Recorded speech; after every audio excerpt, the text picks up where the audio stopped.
नमस्कार, मैं हूं यशवंत सिंह। आप देख रहे हैं मेरा YouTube channel Yashwant Singh wild life explore. दोस्तों, आज साल का पहला दिन है, तो मैं ईश्वर से प्रार्थना करूंगा कि आप सब बहुत आगे जाएं, खूब तरक्की करें। बहुत बहुत आप सबको हार्दिक बधाई और शुभकामनाएं। आप अपने परिवार के साथ कुशल मंगल से रहें, ऐसी प्रार्थना है मेरी प्रभु से। तो अब आते हैं अपनी कहानी की तरफ। इस समय जो अपनी सीरीज चल रही है, महान लेखक और शिकारी जिम कॉर्बेट साहब की पुस्तक the man eater leopard of Rudraprayag, जिसमें 7 एपिसोड मेरे द्वारा किया गया है। आज 8वां एपिसोड मैं शुरू कर रहा हूं। तो 7 एपिसोड जो किया गया है, उसमें जहां 7वां एपिसोड खत्म हुआ है, थोड़ा सा उसका रिकैप बता दूं, उसके बाद फिर 8वें की तरफ हम बढ़ते हैं। तो 7वें एपिसोड में जब जिम कॉर्बेट और आइवर्सन रात्रि में एक आदमखोर के लिए एक पेड़ पर बैठकर इंतजार कर रहे थे, और उसी दौरान एक दूसरा बाघ आता है, वहां पर तेंदुआ आता है, जिसको ये लोग गोली मार देते हैं। और इसके बाद गांव के तमाम लोग वहां एकत्रित होते हैं, तो सबका यही कहना था कि रुद्रप्रयाग का आदमखोर ही है।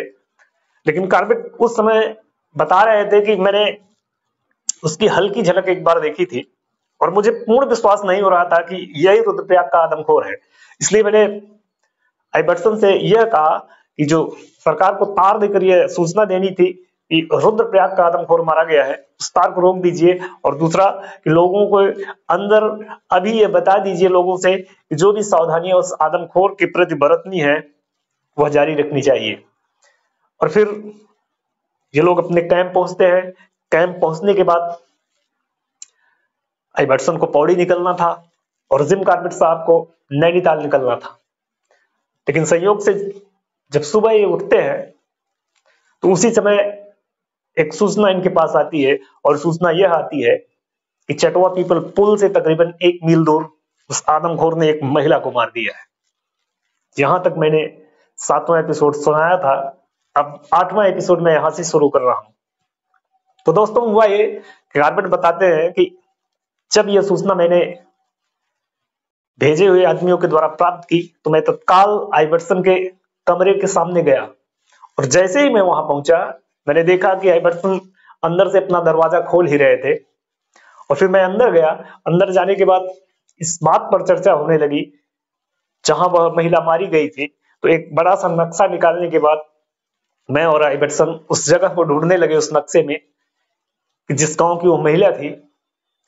और फिर आइवर्सन ने हमको बताया कि अब पौड़ी के मुख्यालय से बार बार मेरे ऊपर काम का प्रेशर आ रहा है, इसलिए मैं ज्यादा से ज्यादा 2 दिन से ज्यादा का समय आपको नहीं दे पाऊंगा। और कॉर्बेट ने बताया कि जो तार मैंने नैनीताल दिया था, उस तार को मैंने कैंसिल कर दिया। और फिर उस नक्शे को लेकर मैं अपने कैंप में आया, और कैंप में आने के बाद मैंने अपने आदमियों से कहा कि इतना जो कार्यक्रम चलने का था वो सब कैंसिल, और आप लोग तैयारी करिए, और जो आदमी सूचना देने के लिए आए हुए थे, आप उनके साथ मेरे पीछे पीछे उस चटवा पीपल पुल और उस गांव की तरफ चलिए। क्योंकि आइवर्सन की पत्नी जीन को भी रुद्रप्रयाग में ही रुकना था, तो आइवर्सन अपने एक सेवक को लेकर, और मैं और आइवर्सन दोनों 2 घोड़ों पर सवार होकर, और यहां जिक्र करते हुए कारण बताते हैं कि अब तक जिन घोड़ों की सवारी करने का मौका मुझे मिला था, उसमें सबसे विश्वस्त चाल वाले घोड़े थे ये। मेरे साथ आइवर्सन और उनका एक सेवक एक उधार का घोड़ा लेकर, जिस पर उसके खाने पीने की चीजें थी, वो लाद कर मेरे पीछे पीछे चल रहा था। और जब हम चटवा पीपल पुल के पास पहुंचते हैं, तो वहां पहुंचने के बाद मैंने देखा कि वह पुल रात को बंद नहीं किया गया था। जिस रात मैंने बाघ को मारा था, उस रात यह पुल बंद नहीं किया गया था।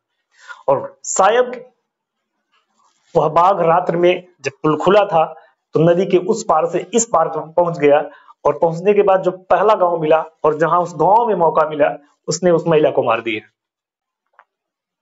इसके बाद उन घोड़ों को वहां पुल के पास छोड़ दिया जाता है, और एक गाइड इनको वहां मिलता है, जो कि उस गांव में इनको ले जाने के लिए आया था। तो उसका जिक्र करते हुए कॉर्बेट बताते हैं कि वह हमको लेकर पहाड़ी पर सीधी खड़ी चढ़ाई पर एक ग्रासी लैंड में पहुंचता है, और उस ग्रासी लैंड के बाद फिर वह पहाड़ी के नीचे उतरता है, जहां की बीहड़ घना जंगल था, जहां से एक नदी भी निकल रही थी। और मैंने देखा कि पटवारी और गांव के तकरीबन 20 से 25 लोग उस लड़की की लाश के पास बैठकर उसकी पहरेदारी कर रहे थे।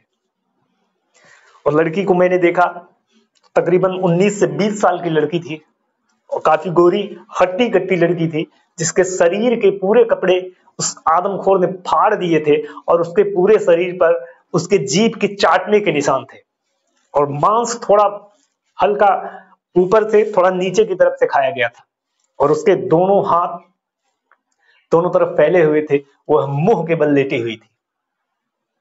कार्बेट बताते हैं कि जिस समय मैं वहां पहुंचा उस समय दिन के 2 बज रहे थे और ये लोग काफी वहां शोर शराबा भी कर रहे थे, तो इसलिए मुझे ये उम्मीद थी कि बाघ आसपास वर्तमान में भी कहीं नहीं है।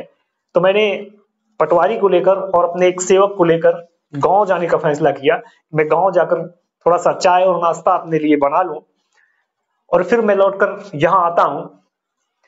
तो कार्बेट जब पटवारी को लेकर और उस नौकर को लेकर गांव में जाते हैं चाय बनाने के लिए, तो चाय बनाने के बाद कार्बेट बताते हैं कि मेरे मन में सबसे पहले जो विचार आया वह विचार ये आया कि उस स्थान पर या उस लड़की का घर पहले देख लिया जाए जहां से वो उठाई गई थी, जहां बाघ ने उसको पकड़ा था।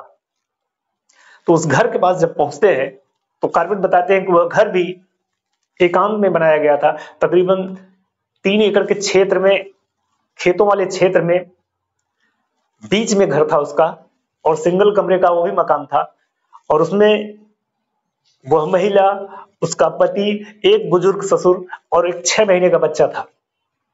और घटना वाली रात के पहले हुआ क्या था कि 2 दिन पहले उसका पति एक किसी जमीन के मामले में गवाही देने के लिए पौड़ी गया हुआ था और जिस दिन ये घटना घटित हुई उस दिन उस घर में वह महिला, उसका बुजुर्ग ससुर और वह बच्चा ही था। और खाना खाने के बाद जब सोने जा रहे थे सब, तो उसी दौरान महिला को शौच के लिए बाहर जाना पड़ा और वह बच्चा जो उसकी गोद में सो रहा था उसने अपने ससुर को जैसे ही पकड़ाया उसी समय वो रोने लगा जोर जोर से और वह महिला बाहर निकलती है और बाहर निकलने के बाद जब थोड़ी देर बाद वह वापस नहीं लौट कर जाती तो उसके ससुर ने अंदर से आवाज दी उसको, लेकिन फिर कोई जवाब नहीं आया और फिर कोई जवाब जब नहीं आया तो उसने दोबारा आवाज दी और दोबारा आवाज देने के बाद भी जब जवाब नहीं आया तो वह उठता है, उठने के बाद अंदर से दरवाजा बंद कर लेता है। अब इन परिस्थितियों में कार्बेट बताते हैं कि हो सकता है कि जब बच्चा रो रहा हो उस समय बाघ जब उसको पकड़ा हो तो इधर से भी चीख गई हो, लेकिन बच्चा रोने की वजह से वह चीख उस आदमी ने सुनी ही ना हो। और हो सकता है कि जब अंदर से आवाज बाहर की तरफ दी गई हो तब भी बाघ उसको गर्दन से जब पकड़ लिया हो तो यह लड़की चीख ही न पाई हो।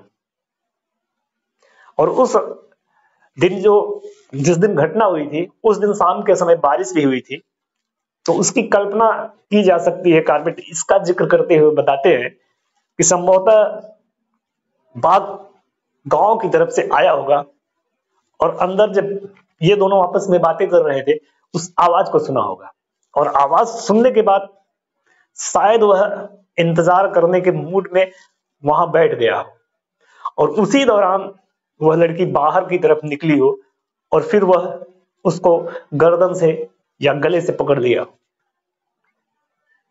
लेकिन उसको वहां पकड़ने के बाद, दबोचने के बाद वहां जो खेत था उसकी जुताई भी हुई थी, लेकिन कहीं किसी भी घसीटने के कोई निशान उस लड़की के नहीं मिले। और इस चीज का जिक्र करते हुए कार्बेट बताते हैं कि वहां से लेकर तकरीबन वो 30 से 40 फुट तक जो खेतों के बीच से होता हुआ गया था, किसी जगह पर खचटन के निशान नहीं थे। और इसके बाद कार्बेट बताते हैं कि वह एक पगडंडी पर पहुंचता है और पगडंडी से नीचे फिर पहाड़ी के उतरता है और एक झाड़ी के पास जाकर वहां उसके शरीर से थोड़ा मांस खाता है और फिर उसकी लाश को छोड़कर चला जाता है। और फिर जिम कार्बेट बताते हैं कि अब जब मैं यहां पहुंचा हूं, सबसे पहले मैंने ये देखा कि दिन भर जब यहां काफी लोग बैठकर उसकी रखवाली कर रहे थे तो इस चीज को शायद वह आदमखोर दूर दराज से कहीं से देख रहा हो। तो पहली जो संभावना थी वह यह कि शायद वह लौट कर शिकार पर आए ही नहीं, और दूसरी जो संभावना थी कि अगर वह लौट कर आता है तो बहुत ही सावधानी और सतर्कता बरतेगा तो ऐसी स्थिति में मुझे और आइबर्टसन को जो करना है वह यह कि हम लोग इस लड़की की लाश के बिल्कुल नजदीक न बैठकर यहाँ से तकरीबन 50 से 60 फुट दूर बैठकर उसका इंतजार करेंगे, और अगर वह लौट कर आता है शिकार पर तो फिर चांस बन सकता है।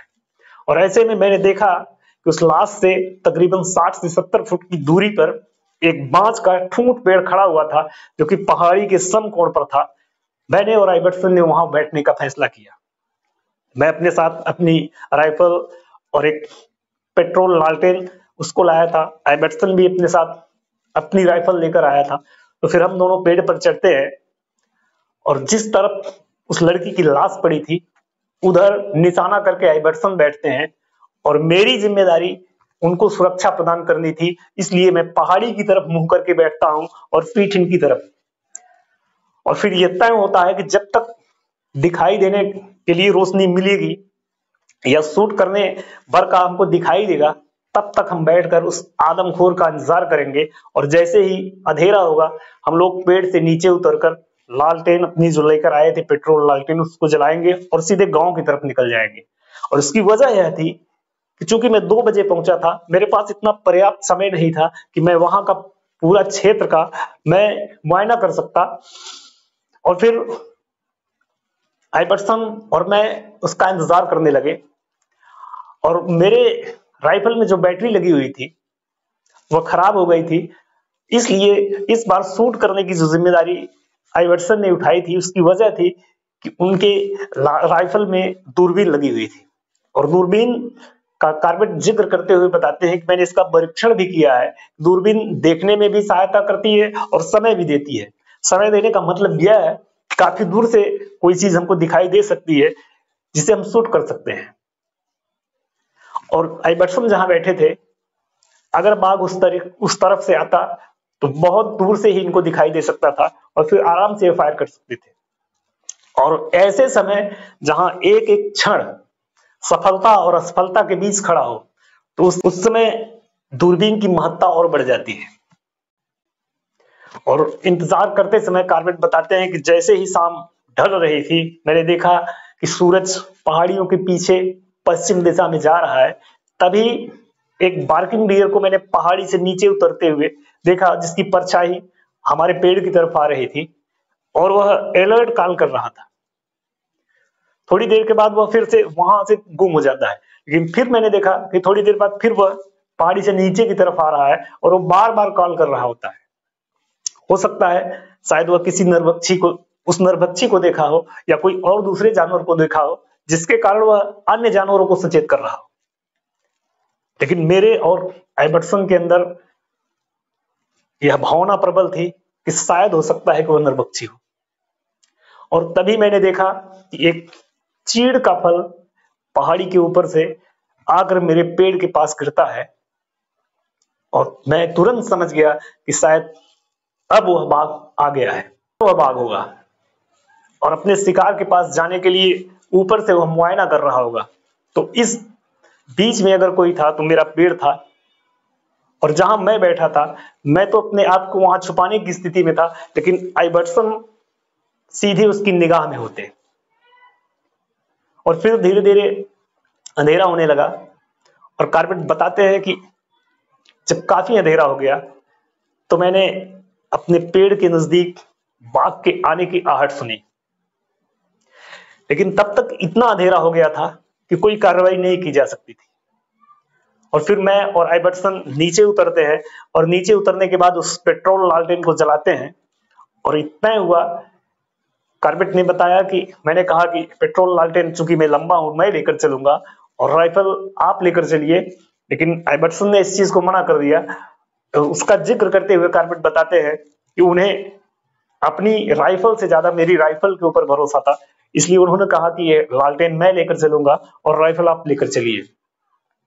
और तकरीबन जैसे ही हम 50 फुट चले थे, अचानक एक चट्टान के पास पहुंचते हैं और आइबर्टसन का पैर फिसलता है, और आइबर्टसन के पैर फिसलने की वजह से वो लालटेन जाकर उस चट्टान में टकरा जाती है, और टकराने के बाद उसमें लगा हुआ मेंटल फूट जाता है। और जैसे ही मेंटल फूटता है, क्योंकि उसमें हवा भी भरी रहती है, तो हवा के प्रेशर के कारण उसके नोजल से पेट्रोल बाहर निकल रहा था और वो नीली लौ दे रहा था। ऐसी स्थिति में जिम कॉर्बेट बताते हैं कि वह ज्यादा से ज्यादा 2 से 3 मिनट चल सकती थी, लेकिन हमको चढ़ाई करनी थी तकरीबन आधा मील की, और वह भी खड़ी चढ़ाई थी। रास्ते उबड़ खाबड़ थे, हर कदम पर मोड़ था और पीछे था नरभक्षी का खतरा। अब कॉर्बेट बोलते हैं कि हर एक की जिंदगी में कुछ घटनाएं ऐसी होती हैं जो काफी समय बीत जाने के बाद भी नहीं भूलती, और आज की जो घटना मेरे साथ घटी, मेरे और रॉबर्टसन के साथ, वह भी इसी तरीके की थी। और मुझे पता नहीं क्यों बार बार यह शक हो रहा था कि शायद कोई मेरा पीछा कर रहा है। और सुबह मैंने जब देखा तो वाकई उसके पग चिन्ह हमको दिखाई दिए। और फिर किस तरीके से हम लोग वहां से बचते बचाते जब किसी पगडंडी पर आए, कभी मैं गिर रहा था, कभी आइवर्सन फिसल रहे थे, और फिर जब पगडंडी पर किसी तरीके से मैं पहुंचा, तब भी मेरे दुखों का अंत नहीं हुआ। मैंने फिर देखा कि वहां रास्ता उबड़ खाबड़ नहीं है, लेकिन जमीन काफी गीली थी। बार बार कभी आइवर्सन फिसल रहे थे, कभी मैं फिसल रहा था, और किसी तरीके से हम लोग एक मकान के पास पहुंचते हैं जो कि सीढ़ियों से काफी ऊपर बना हुआ था। और जब मैं वहां पहुंचा तो मैंने सुना कि अंदर कोई हुक्का गुड़गुड़ा रहा है। और जब मैंने हुक्का गुड़गुड़ाने की आवाज सुनी तो मैं सीढ़ियों से चढ़कर उस दरवाजे के पास पहुंचा, और दरवाजे के पास पहुंचने के बाद मैंने आवाज दी, कोई जवाब नहीं आया। दूसरी आवाज दी, फिर कोई जवाब नहीं आया। तीसरी बार मैंने अपने पैरों से जोरदार टक्कर उस दरवाजे पर मारी, लेकिन कोई जवाब अंदर से नहीं आ रहा था। तो मुझे मजबूरन अपने जेब से माचिस निकालना पड़ा, और माचिस निकालकर मैंने माचिस की डिब्बी हिलाई और जोर से कहा कि अगर तुरंत दरवाजा नहीं खोला गया तो मैं इस घर में आग लगा दूंगा। और जब यह अभद्र व्यवहार या अभद्र भाषा का इस्तेमाल मेरे द्वारा किया गया, तत्काल ही अंदर से आवाज आई, साहब प्लीज, मैं दरवाजा खोल रहा हूं, आप आग मत लगाइएगा। और इसके बाद फौरन दरवाजा खुलता है, और जैसे ही दरवाजा खुलता है, मैं और आइवर्सन एक ही कदम में उसके अंदर हो जाते हैं, और अंदर होने के बाद उसकी दीवार से पीठ सटाकर बैठते हैं और महसूस करते हैं उस डर का जो मुझे बार बार आज लग रहा था। और वहां तकरीबन 12 से 14 लोग थे, जिसमें औरत, बुजुर्ग, बच्चे, बूढ़े सब थे। और मेरे इस अभद्र व्यवहार के कारण वो काफी डरे सहमे थे, लेकिन उन्होंने बताया कि साहब, हम लोग रात्र में किसी की आवाज पर भी दरवाजा नहीं खोलते, और उसकी वजह स्पष्ट है कि हम लोग उसके आतंक से इतना ज्यादा ग्रसित हो चुके हैं कि अब हम लोगों के अंदर हिम्मत ही नहीं बची है। वह किस रूप में आ जाए, वह मनुष्य के रूप में भी आ सकता है। तो इस वजह से रात्रि में जब भी कोई आवाज मैं सुनता हूं या हमारे परिवार के लोग सुनते हैं, तो दरवाजा नहीं खोलते हैं। कॉर्बेट बताते हैं कि डर वाकई क्या चीज होती है, आज मैंने महसूस किया, और इन लोगों का भी डर मैंने देखा। और इसके बाद मैंने वहां उन लोगों से जिक्र किया कि मेरे आदमी, जो कि मुझे सूचना मिली है कि वह गांव में पहुंच चुके हैं, वह पहाड़ी पर किसी कमरे में या किसी मकान में रोके गए हैं, आप उसका रास्ता अगर बता सकते हैं तो बता दीजिए। तो उसमें 2 नौयुवान वो तैयार हो जाते हैं कि चलिए मैं आपको रास्ता दिखाता हूं, लेकिन उनको साथ ले जाने से मैं कतरा रहा था, और उसकी वजह यह थी कि उनको जाते समय तो मैं अपने साथ ले जाता, लेकिन लौटते समय वो दोनों अकेले होते और उनकी हत्या करने जैसा होता। तो मैंने उनसे कहा कि मुझे आप रास्ता दिखाने की बजाय अगर कोई प्रकाश करने वाली वस्तु हो, लालटेन वगैरह, तो आप मुझे दे दीजिए और यहीं से बता दीजिए, मैं वहां पहुंच जाऊंगा। तो काफी खोजबीन की जाती है। काफी खोजबीन करने के बाद एक जंग लगी हुई लालटेन मिलती है, जिसमें तेल डाला जाता है। पेदी फूटी हुई थी, लेकिन उसको हिलाया गया तो उसमें थोड़ा सा तेल था, और उसको जलाकर ये लोग जैसे ही बाहर निकलते हैं, फिर से दरवाजा बंद हो जाता है, अंदर साकल चढ़ जाती है। और फिर कॉर्बेट और आइवर्सन उस मध्यम रोशनी के साथ उबड़ खाबड़ रास्ते से होते हुए पहुंचते हैं उस मकान के पास जहां के इनके आदमी रुके हुए थे। और जब वहां पहुंचते हैं, वो भी सीढ़ियों के ऊपर बना हुआ मकान था। जब सीढ़ी के ऊपर चढ़कर ये उसके बरामदे में पहुंचते हैं, बरामदे के बाद उस कमरे में जाते हैं जहां से हल्की सी रोशनी आ रही थी, और फिर दरवाजा खोला जाता है और इनके आदमी इन लोगों की राइफलें और उस लालटेन को लेकर इनको बोझ से मुक्त करते हैं। तो कार्बेट कहते हैं कि उस समय मुझे बहुत सुकून महसूस हुआ। लेकिन तभी अचानक पता नहीं कहां से एक कुत्ता, जो कि शायद उस मकान के मालिक का था, वो मेरे पास आ जाता है और मुझे सूंघने लगता है, और सूंघने के साथ साथ वो बाहर की तरफ मुंह करके भौंक रहा होता है। तो कार्बेट बताते हैं कि आइवर्सन ने उसी समय, जो कि हमारे सेवकों ने एक दूसरी लालटेन लाई हुई थी, वो लेकर बाहर निकलते हैं और दिखाते हैं, और मैं अपनी राइफल लोड करके फिर से उस आजू बाजू के क्षेत्र में देखने की कोशिश करता हूं, लेकिन कुछ दिखाई नहीं देता। लेकिन वो कुत्ता बार बार भौंक रहा था, और थोड़ी देर बाद वह शांत हो जाता है। और शांत होने के बाद, क्योंकि जिस कमरे में मुझे रुकना था उसमें न कोई खिड़की थी सिवाय एक दरवाजे के, तो ऐसी स्थिति में मैं रुकना पसंद नहीं करता। तो मैंने तय किया कि मैं बाहर इसी बरामदे में ही सोऊंगा, और मैं खाना पीना खाने के बाद बरामदे में आकर बैठ अपना बिस्तर लगाता हूं, और फिर वहां आराम करने के लिए जब मैं लेटता हूं तो वह कुत्ता भी मेरे पास, मेरे पैरों के पास आकर सुकून से बैठता है, और दोनों को सुरक्षा की अनुभूति होती है। और इस तरह रात भर में बारी बारी हम दोनों एक दूसरे के प्रति समर्पित भाव से पहरा देते रहे। और फिर अगली सुबह क्या करते हैं कार्बेट, हम आपको बताएंगे कहानी के अगले एपिसोड में। दोस्तों, प्लीज आप नए हैं तो चैनल को ज्वाइन कीजिए, सब्सक्राइब कीजिए, बेल आइकन की घंटी दबाइए और दीजिए इजाजत। मिलते हैं अगले एपिसोड में। धन्यवाद, नमस्कार।